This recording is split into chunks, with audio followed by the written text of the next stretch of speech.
Okay, so while I'm also dealing with the torrential downpour, now that I'm done with the pump, which by the way I did manage to go ahead and remount and put all the washers and everything on, I have this motor right here. So I got to touch on this before I touch on the truck. But if any of you guys have followed anything that me and Robert had been doing back when on Facebook, and I think it was mostly FTE. I don't think we were doing oil burners at that point. I think we kind of given up on doing a lot of stuff on oil burners. But anyhow, we had this motor right here, and you're not going to notice it in the trim that it's sitting in right now, but this was the 7.3 engine that we pulled out of an old Centurion pickup truck. And so it wasn't a standard truck. It was actually one of the van conversion haulers. So it's essentially an E-Series van that's been turned into almost like a crew cab RV, a little bit longer than a crew cab, but it used an E-Series chassis. I'm guessing some form of chassis cab system like what they did in the 70s. So fitting that it's going to go on a chassis cab. But they put a fiberglass bed in the back of it with duals. And so this was a 7.3 liter engine with a C6 transmission on the rear end of it. And we didn't manage to grab the C6, but actually I take it back. I don't even think it was the C6. I'm sorry. I'm completely off. It was actually the E4OD. I'm sorry. We picked up a C6 for it later. And so we were going to use this engine to go ahead and shove in the 79. I will go over the history of that when I can sit down outside and go over it. So this will be a little early. But anyhow, we grabbed this thing up, and it had only, I think it was about 53,000 original miles on it. The back end of it had burned up, and I think somebody had been living out of it, because we picked this thing up out of the Fairfield yard. So somebody was probably living out of it, or who knows what, and I think they were using like a space heater, either that or the heater underneath the back seat went ahead and caused the fire, and it burned up the rear corner of it. Filled the whole front end with smoke pretty bad, and it was fairly bad to the point where I couldn't even read the gauges. So Robert had caught that it was an E-Series van, which we knew was a fair rarity around here. You don't see too many with an IDI. We popped it open, and he kind of looked at it and saw that it was a 7.3 liter, and he asked me how hard it would be to pull out, and me not knowing any better at the time, I went ahead and I told him it was going to be fairly easy to pull out. Well, that was a lie, and I just didn't know it yet. So we'd had tools and everything with us, and I think we'd had the work van with us at the time. So we were trying to shove this thing into a E250 or E350 work van. But anyhow, we decided to go ahead and start tearing on the Centurion after I busted out the front gauges and managed to read past all the burned up plastic, and it wound up only having the original 53,000 some odd miles on it. I really hope I'm getting that number right. I do have photos of it still to this day. This was the most documented motor that I'd pulled to that date. Before that, we'd only pulled Robert's motor. Now, I tried to document that as much as I could, but I only have like the file number from the scrapyard. I think it was a pick and pull. And I think I have a few photos of the truck itself, and that's about it. I don't even think I have photos of the engine inside the truck. I'll have to recover a hard drive to figure that one out. But anyway, I documented this one pretty well, and we ripped on that front end of that truck and ripped everything out. And I started noticing a lot of differences with the engine mounts and the cooler being only 3 bolts instead of 4 in the front, and being quite a bit lower than a truck cooler. I'll go over those differences probably later in like a tech section one of these days, since I have the both of them. But anyhow, it looked to have a good, nice pump on it. I think this is actually the original pump that was on it. Either that, it's one of the ones down here. And actually, you know what? I think it was this one, because I think we pulled the E4OD controller off of this thing with intent to put a vacuum controller on it. So anyhow, we went through it. It didn't have a turbo, anything else on it. None of the components that you see here. Those are pulled off of another rig. And so we yanked this thing out, brought it home. That was another one where they were trying to charge us for a gas motor. Thankfully, they didn't try to charge us for a distributor for this injection pump. Did charge us for a bunch of other random crap like sensors and everything. Pick and pull always did get their money out of you. And took it back and brought it back here to the shop and tore on it where the Bronco is actually currently sitting, because the Bronco used to sit back here. And it doesn't look it now because it's got lots of dirt, dust, and grime from sitting around probably close to about 4 years now, not doing anything.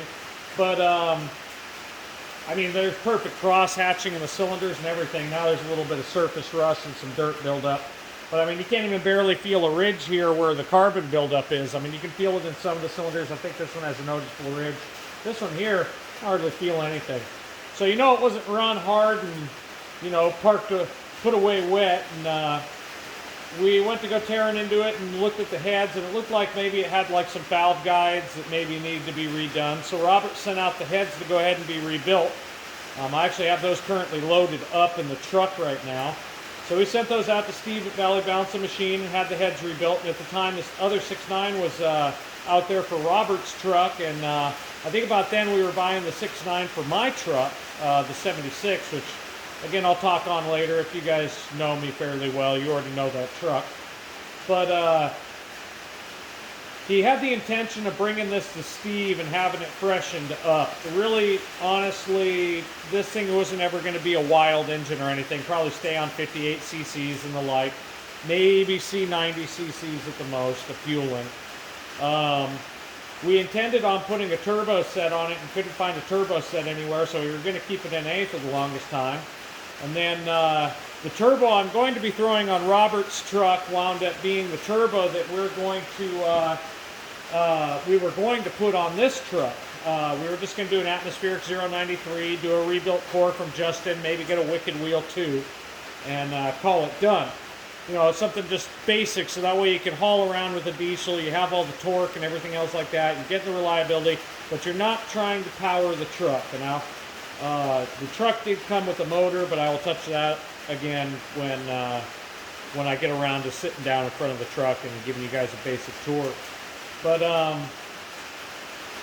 so yeah, we were just going to kind of make it a stocker build, maybe do a little bit to it, but nothing too much, and just make it so we could just go haul stuff. It was a good flatbed project, just to, you know, if you want to go pick up a cab, go pick up a cab. You want to go pick up a bed, pick up a bed. I mean, I think it's got a 9 or 10 foot. I want to say it's about a 9 foot bed, probably not quite 10 foot, because the original bed was bed space for a chassis cab was 8 to 9 feet, if I remember right. So I think it's 9 foot. It could have been extended 1 extra foot. I can't remember. I haven't really looked at it that deep in a while. But yeah, that's pretty much the touch on this motor. Like I said, the 093 was going to go on it. I think my plans for it are, I'm just going to freshen it up. I might throw a set of rings in there, maybe clean up these cylinder walls a little bit, just kind of, you know, ball hunt them real fast or do a stoning to them. Check out all my bearings for the bottom end. I don't think the bottom end was ever taken apart. I think we left it be. Last I remember, I pulled a cap on it, and it did not have hardly any wear on the bearings, which isn't to be expected at 53,000 something miles. So what I'm going to wind up doing is this ATS turbo set below me that I don't know if you can really see a lot of it. It's a 085 set to my recollection. I don't think it's a 088 because it's non-wastegated, and just the way that everything is kind of figured for it, they did like a T connector for relocating the oil pressure switch, but they did that on 088s, and this doesn't look to be 088. I really do suspect it to be a 085. I really never looked at it that deeply, but it was missing components, and this actual turbo set was left at our guy Steve, our machine shop guy's shop.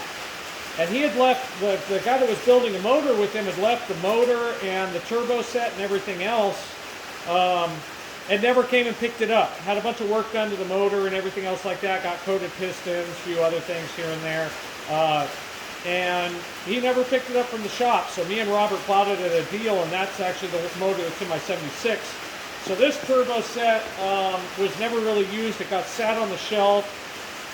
We didn't have all the components. I'm missing the J-tube that interconnects the exhaust up and over to the